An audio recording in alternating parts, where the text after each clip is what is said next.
amefuga gava ku mulamwa amefuga gavuva ku mulamwa era kyovola ku lunaku nga luno nze olwatuuse ne batugala mefuga actually tujjukira n'amajjukire magatujjukiza bujjukiza nti eriro mefuga buli yekanga kikozi kyeki era nebunga nti kinyonyola abantu waliwo abalutegedde waliwo n'abatalutegedde naye abatalutegedde be bangi abategedde amefuga yeyo ttiimu ya mwami Museveni gye bayitandya nabo nga bo bali ku luwombo balya naye maama atunda ejjanja kalibe nga yasuze enjala bino ebyamefuga tabitegeera mu Buganda nge gobagoma mu nnyumba bino ebyamefuga tabitegeera because twafugwanga bazungu naye olwaliro tufugwa baddugavu bannaffe ne batufuga obumbula tugamba tewali njawulo kala ye yakyuka tukyali under colonialism tukyali mbuwambe emikono gyaffe tegyegudde emikono gyaffe si misumulule gikyali misibe nolwekyo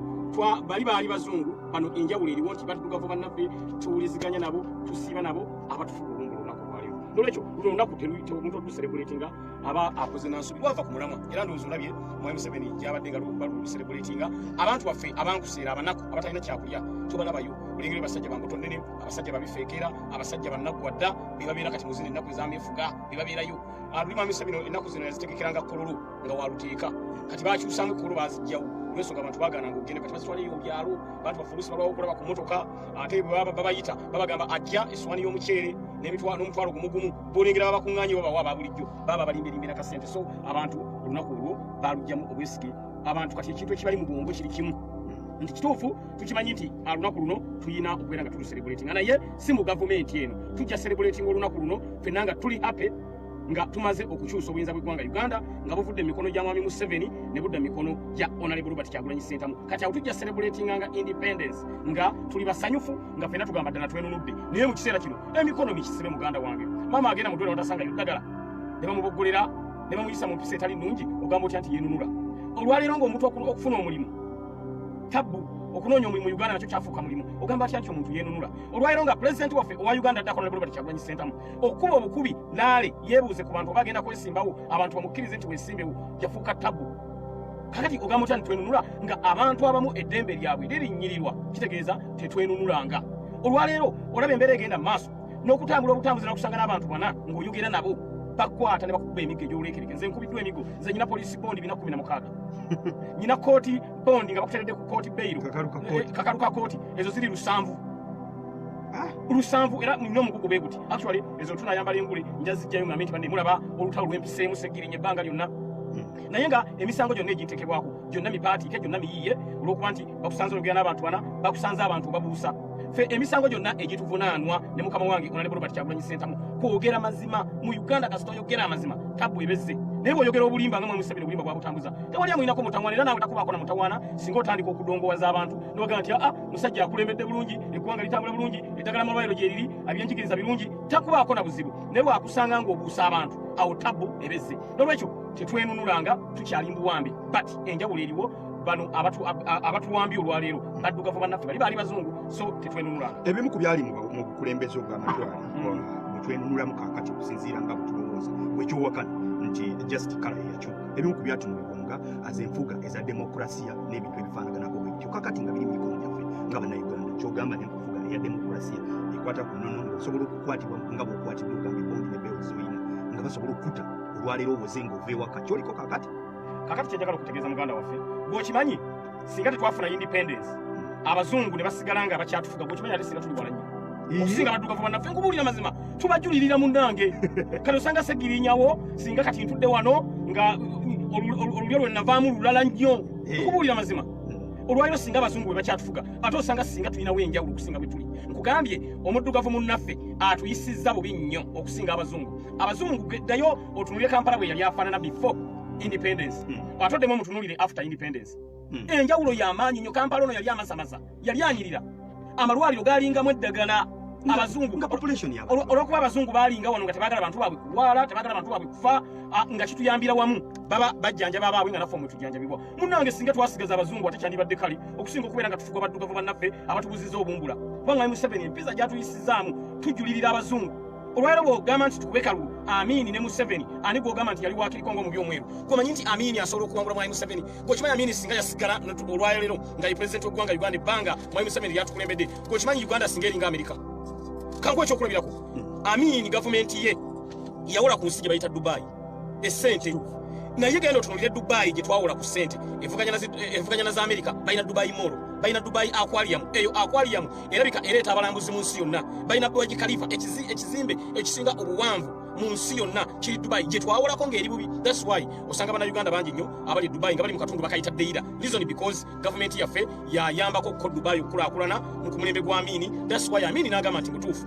sorry kabaka we Dubai n'agamba nti mutuufu Amini yatubeereramu nnyo katuwe bannayuganda akatundu ke bayita Deira era gye babeerera b'otuuka Deira oyinza ogamba nti olina Uganda nga lwaki otunulira ensi gye twawulako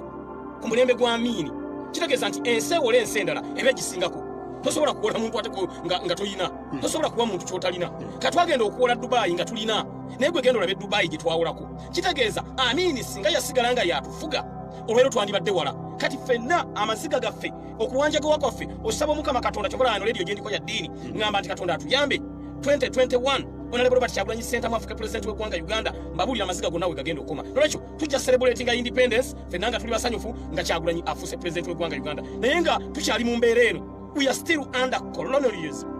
I'm telling you, nzijukira omusajja abamuyita Kwame Nkrumah. Kwame Nkrumah yali musajja revolutionalist. Ghana yafuna independence 1958. Naye Kwame Nkrumah nga Ghana emaze okufuna independence yayo. Kwame Nkrumah yavayo n'agamba the independence of Ghana is useless when other African countries are still under colonialism. Kiki yali ategeeza nti ffe twenunudde nga Ghana naye ensi endala nga tezinenunula tekigasa kati olengera eyo omuntu akola statement bwetyo aba alina muyo gw'eggwanga kati Ghana yo yenunula Ghana eriwala Ghana tuweza jegeza na Uganda Ghana eriwala naye ffe Uganda bulina kutudda mu mabega olwero Uganda tuvuganya na nsi ze bayita South Sudan tuvuganya na Djibouti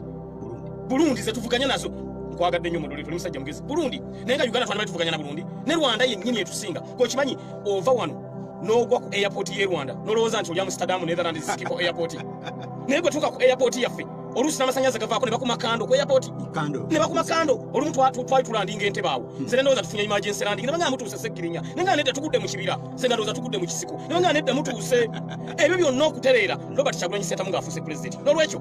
independence tetuyinza kugyenyumirizaamu nga bannayuganda bannaffe emikono misibe nga bw'ovaayo n'oyogera ekigambo okwatibwa otulugunyizibwa okubibwa emiggo president waffe takyasobola kwetaaya ng'olaba tugenda mu kalulu yayagala akole kye bayita presidential consultation its constitutional omuntu okukola consultations nga agenda okuvuganya kuba president yeebuuze ku bantu bannange ngenda kwesimbawo mukkiriza bwe bagana teyeesimbawo naye n'okukola obukozi ekyo era bakimulemesa namuga tujja kutambula kati ng'ogamba nti twenunula tetwenunulanga wabula baali batufuga baali bazungu kati baddugavu bannaffe be batutulugunya kokyogedde nayokwenda ku mukulembezeewo osuubiza eggwanga nti yagenda okudda okukulembera eggwanga Uganda kindeetedde okubuuza mukulu Seggirinya oli Lord Kansala olwaliro Lord Kansala akiikirira ekitundu kye Kawempe ng'etuula mu kibuga Kampala wakati ekamasiga gakola Kampala nga division olwaleero tukulaba ng'ova mu bannakawempe okwoyo okubaweereza ate kaakati oyagala kumera biwaaba nti tubuka kugenda mu Parliament kyogamba ku level ey'obwa Lord Kansala bannakawempe baadde bakwetaaza olimeze kaakati nze ndi musajja ayimirira ku kigambo kyange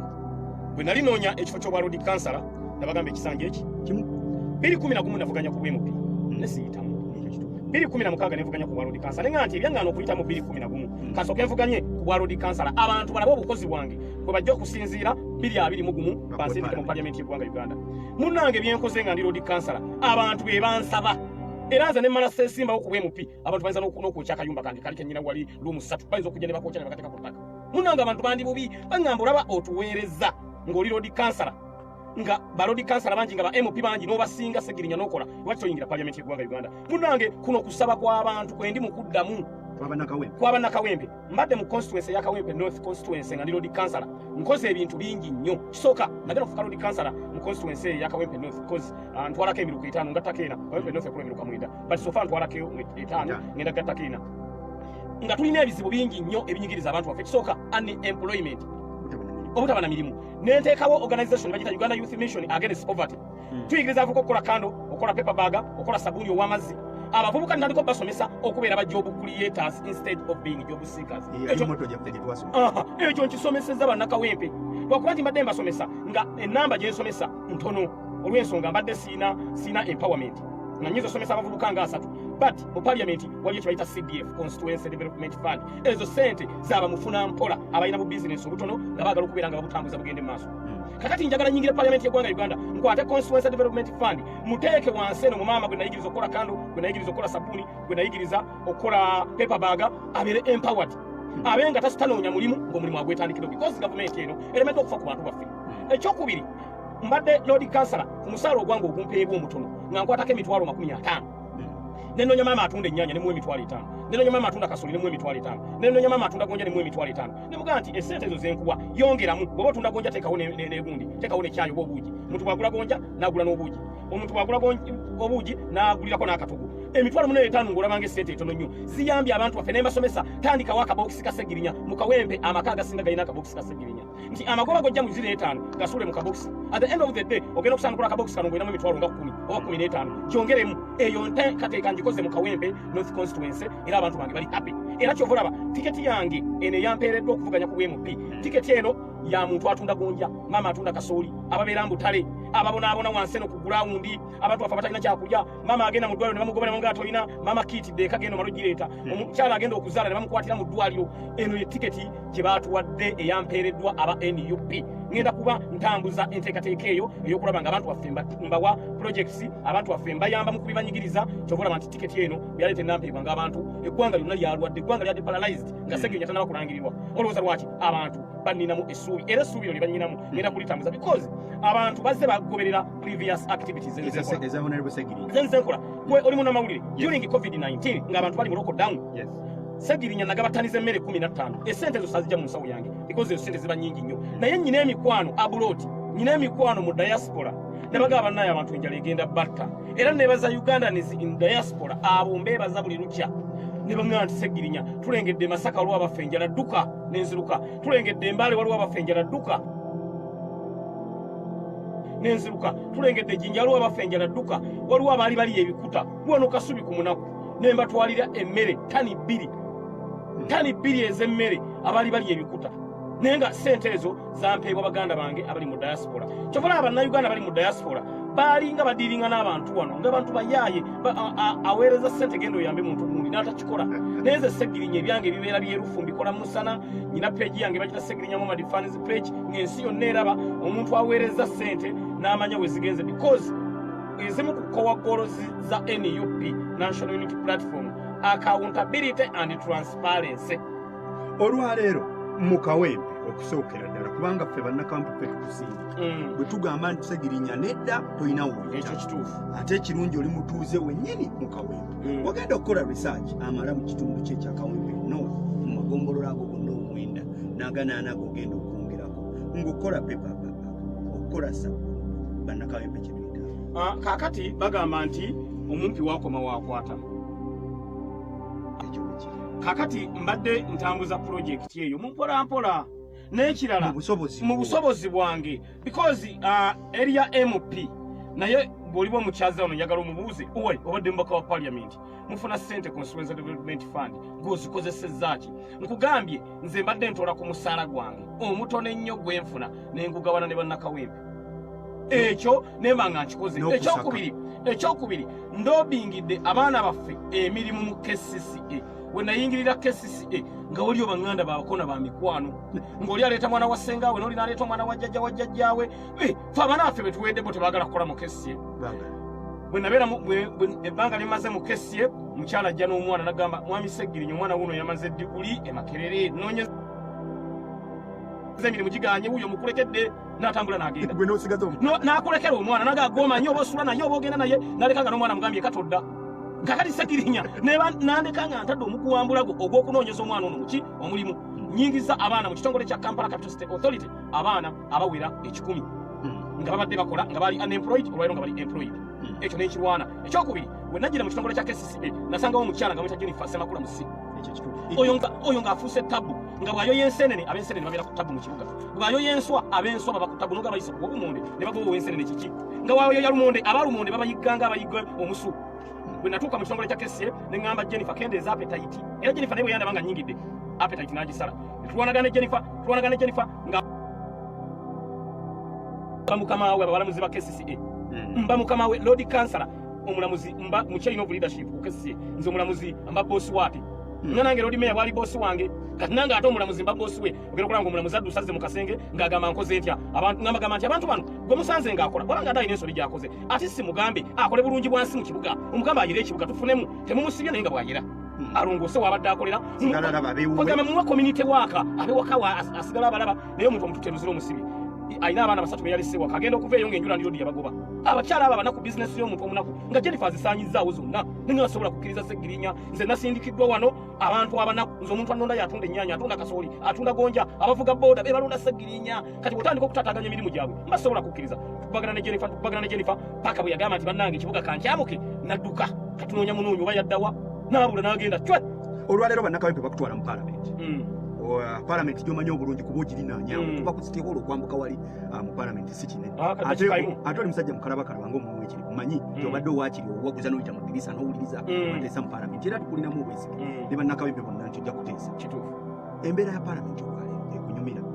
era ombuuziza ekibuuzo naye modoleta gojja okunkyaza nga ebibuuzo byonna byoleta byonna biri ku mulamwa kubanga ombuuliza ddala ekibuuzo lwaki paalamenti esaana ekyuke Baseggirinya bayingireyo era nze singa mbadde nnyina obuyinza buli mubaka wa paalamenti nsaavize bisanja bisatu temwandize mu paalamenti y'eggwanga Uganda twetaagayo new ideas twetaagayo brilliant ideas kwata Baseggirinya bayingize paalamenti kwata Bashami mu Malende bayingize paalamenti kwata abasajja bakawali Abubeka bayingize paalamenti kwata mugana wange Kaziba Bashiri Mbazira bayingize paalamenti ogenda kunyumirwa paalamenti eriyo olwaleero etali muŋŋumi paalamenti eriyo olwaleero ekuumira Mwami Museveni mu ntebe nze bankyaza n'ababaka abamu abeyita basiniya ne banswaza ng'obagamba mu paalamenti ebbanga limukulembedde eddene mukyanoonyaayo ki timunnange Seggirinya nedda gy'okoma okulwa mu ntebe oba gy'okoma okuweereza abantu n'okubeera experienced kwegamba nga tebalina njawulo na Mwami Museveni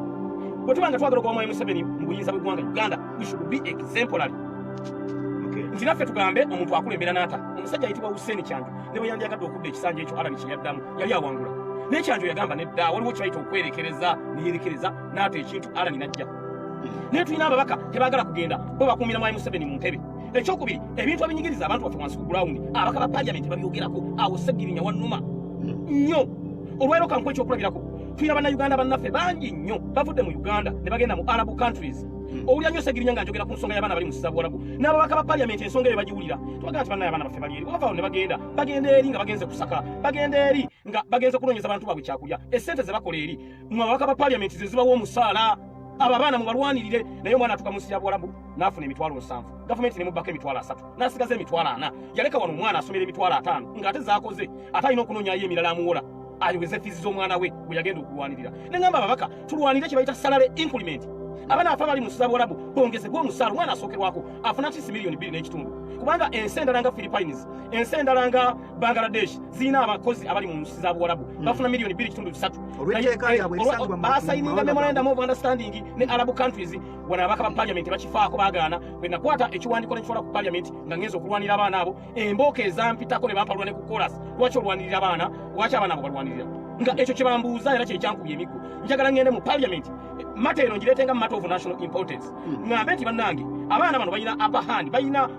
tafaali ddene nnyo ye bagatta ku ggwanga Uganda bongezebwa omusaala ekyo kinnuma nnyo Seggirinya kyokulaba paalamenti teba yava ku mulamwa because tugisuubira okurepresentinga eddoboozi lyo yanyigirizibwa kye batakoze ekyokubiri memba wa paalamenti ofuna otya miliyoni 25 ng'omusomesa eyakusomesa afuna emitwalo 4 ng'omusawo afuna kakadde that's unfairness ekintu kyakulya ekyo kinnuma Seggirinya ngenda kukola likodi mu paalamenti y'eggwanga Uganda eno paalamenti ngenda kugitabula era gwe omutima omunafu mu paalamenti owandize obanga omanyi togenda kutambulira ku nteekateeka gye ngenda okubeera nga tutambuzaamu olukiiko lw'eggwanga olukulu njagala omusaala gwa memba wa paalamenti gukendeere bwe tugenda otegerera abantu abagenda mu paalamenti nga bagenze kukola magoba n'abagenda mu paalamenti nga bagenze kuweereza abantu kyenjagala kati okulaba tugenda baawulamu era ngenda bakunamya ababaka abana babazze ngenda bakunamya ngambe nti bannange nsaba omusaala gw'omumemba wa paalamenti gugende ku miliyoni oba 7 essendala zigende ku musomesa n'omusawo awo ogenda okulabira wonolaba kiwanyisizza ng'omanya paalamenti nayo gye tufunye enoonya kyakulya but manyi tejja kikola because paalamenti egenda okuyingirayo ye 11 majority bagenda kubeera ba NUP ate era tulina omukisa fe abagenda okuyingirayo honorable Robert Kyagulanyi Ssentamu yagenda okuggulawo paalamenti eye 11 nolwekyo tulina omukisa kyabaka abali mu kuyingira abasulusuddwamu obulungi bo balina spirit of nationalism so spirit of nationalism gye tugenda okuyingiza gye njagala tugirage abantu nga tukendeeza omusaala gw'omemba wa paalamenti omusawo ayongezebwe omusomesa ayongezebwe ekyo kijja kutuyamba okulanga eggwanga laffe Uganda litirira walaba ku nteekateeka wano nga bajja ekkomo ku myaka gy'omukulembeze w'eggwanga abaka babawa ssente ne balya ssente abaka abasigala ku mulamwa ba honorable Robert Kyagulanyi Ssentamu ba honorable zaake baakubwa beyond repair n'olwaliro bakyali balina ebisago byatogikwatako nange nagendawo okuba nali siri mubaka nze nakoma bweru nendo zalaba emisinde gye bantwala nga buli kitongole kyanja kwerinda kijja bantwala emisinde nange nagendawo nga mpulira omwoyo gunnuma guŋŋamba Ssegirinya osobola okugenda bweko kyolwana munnange ababaka ba paliamenti ne bakwata ssente ne bazirya ne bajja ekkomo ku myaka gy'omukulembeze gwanga olwo Mwai Museveni awezezza myaka 85 yali badde tadda ne bajjako emyaka ne bwaweza myaka 2 abalina okubeera ng'akulembera ne balyamba Nnayuganda eki olulwe era nalumwa ne nga nti paliamenti eno Ssegirinya singa ngibaddemu nalaba nga ekiina okukolebwa nga tekikoleddwa nyina abantu bange be nali nsuubira okubaako kye bankolera tebakikola bawonalebo zaake ne wonalebo Kyagulanyi bo balina kye bankolera kubanga eŋŋumi yaseka nga basindiseemu bwa SFC naye omuntu kye yali akola byali ebi singa nze nalimu either nali njola kadaaga oba nali nzijjawo eyo mmeesi ogw'omuggo ogumu obuyinza okubiriza paliamenti naye nga ndi eno ku TV ngamba bannaye ani aguyoola ani abeba kadaaga ne balimwa kati ogenda omubebe tagenda kubaayo kyekirungi paliamenti kugambye ye11 kadaaga tagenda kubaayo sipiika tugenda kubeera ne mulala pulezidenti agenda okuggulawo paliamenti ye11 bamuyita Robert Kyagulanyi Ssentamu yenjawulo ate ffe gye tugenda okufuna ffe tugenda kubeera government in power eya NUP bano bannaffe ba Ofono Opondo be bagenda okudda ku opposition tugenda kuwanyisiganya Lord Councillor MP2B olwaleero akakiiko olukiiko olukulu lwa Uganda olwa paalamenti ekibaddemu ku mimwa gyabwe kwe kulaba nga bakwatagana n'akakiiko ak'ebyokulonda okwongezaayo ennaku eza nomination ebintu bingi ebizze biyita mu paalamenti naddala akakiiko ak'ebyokulonda olwaleero ng'olirayinga ku kukyusa obukulembeze President Museveni agende tufune President Bobi Wine His Excellency then tufune ne speaker omujja nga byonna birina kuyita mu pipe eyakalo ekulemberwa omwami byabakano kitegeeza ki olabanga gwekulabako olabanga tusobola okukozesa akalulu kano okugjayo ebyo byonna osobola okukamu olwaleero abantu balina obweraliikirivu actually obweraliikirivu abantu bamugjewo abantu balina obweraliikirivu Ssegirinya mukkiriza mutya nti omusajja gwe bayita byabakama nga Mwai Museveni ye yamulonda agenda kubalangirira mmwe alangirire ne pulezidenti wammwe munange abantu ekibuuzo ekyo bakirina ate nga batuufu naye munange abantu mbategeeza ekintu kimu nti twafunye opposition entuufu nkiddamu twafunye opposition entuufu eya NUP enkofiira eno gy'olaba nnyambadde ate Honorable Robert Kyagulanyi Ssentamu byonna ebyo abimanyi nti akalu basobola okukabba basobola okukola byonna munange tubiyina mbungo naye ffe manyi kyetugenda okukola kasita twategedde nti liifali ayina sayidi eyamulonda kyetugenda okukola Mwai Museveni buli box egenda kubaamu 00 tulabe bwana agamba ti ate ono wa 00 yawangudde nyina mukwano gwange omu yangamba Ssegirinya bw'oyingiranga mulingi ng'okubagana n'omuntu eŋŋumi naye nga liifali muzudde nti alina oludda ono gw'okubagana naye eŋŋumi mukubezi knockout amanyo gayiike ku ttaka tulabe liifali bw'agamba tulabe liifali bw'asitula ono atayimirira bw'agamba nti yawangudde ono atayimirira nga bw'asituka agambe nti yawangudde munange Mwai Museveni tugenda mukuba knockout mu kalulu anti kati tukola olunaku lw'eggulo wabaddewo vulugu bamuyite vulugu muntu eseganya ey'ekyama okusooka mama speaker bwe yalangiridde ate n'ono n'alangirira kati ennaku baze-extendinze electoral commission yaze-extendinze zitwabadde twewandiisa 13 kati zagenze 15 naye nga speaker asoose kulangira 19 ize yasoose so wabaddewo okubagana ezo zonna z'obolengera bakubagana ezo zonna government organs zonna ziri under the dictatorship of Yoweri Kaguta Museveni be bakubagana electoral commission eri under Mwai Museveni speaker wa parliament naye ali under Mwai Museveni nga be bakubagana bokka ffe tubatunuulira butunuzi ffe kye batugamba kwebyo ebyokulonda oba ne batugamba ddi ffe tuli redde okulonda ne bagamba nti nkya we are more than ready tewakyali munnayuganda atamanyi kigenda mu maaso tewakyali munnayuganda atamanyi nti Robert Kyagulanyi Ssentamu yaddako kati ffe bwe ba-extendinze ennaku ffe tetukinaako tabu ffe tuli redde ebintu byaffe twabitegeka dda ffe Ssegirinya ne bw'oŋŋamba nti nkya ku Lwomukaaga babagee mutwaleyo empapula zammwe mu ba MP tuli redde enkya ku Lwomukaaga ne bw'oŋŋamba nti akaluka akutegekebwa nkya akobwa pulezidenti tuli redde okuwangula Mwai Museveni nolwekyo oyo vulugu eyeetobeseeyo yeetobese lwakuba nti ebitongole ebiri mu kulwanagana byonna biri under the dictatorship of Yoweri Kaguta Museveni omanyi mu bulamu bwe yasoma divide and rule agamba ono kola kino n'agamba ono kola kino ne bakola yidinga ye bwakola ebintu bye kati ebyo byonna bya divide and rule gavumenti yaffe eya NUP National Unity Platform yegenda okubeera nga ebimalawo nga bwe twogera ekintu tuba tukitegeeza naye olwaleero gavumenti ya Mwai Museveni leero eyogera kino enkya neyogera kirala eyogera kino luli neyogera kirala actually gavumenti ya Mwai Museveni oyinza ogigeraganya ne muganda wange gwe abadde incumbent mu Kawempe North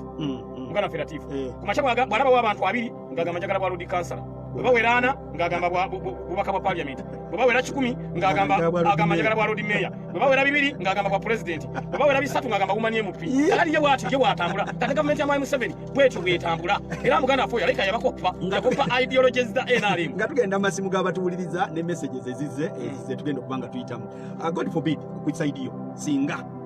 Bobi Wine tayitamu president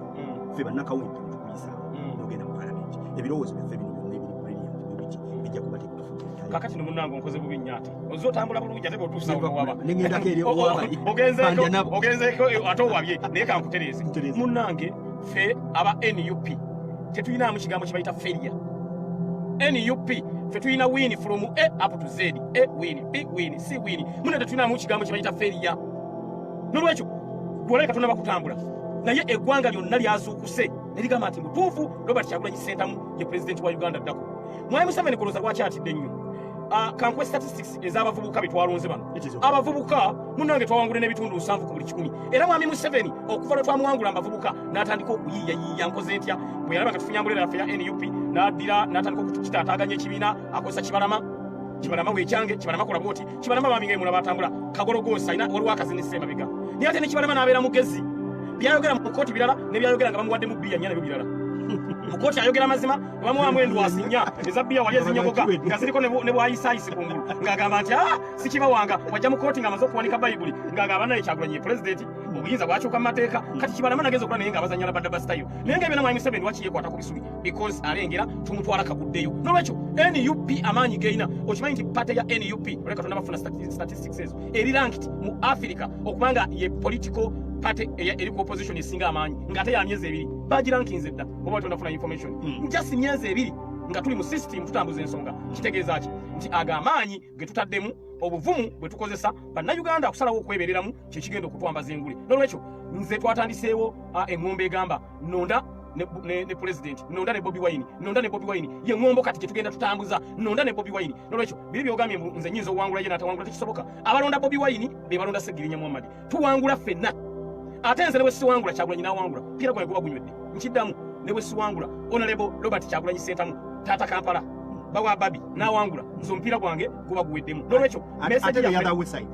the other way round nga ye yatawangudde guma takisoboka kyenkugambye nti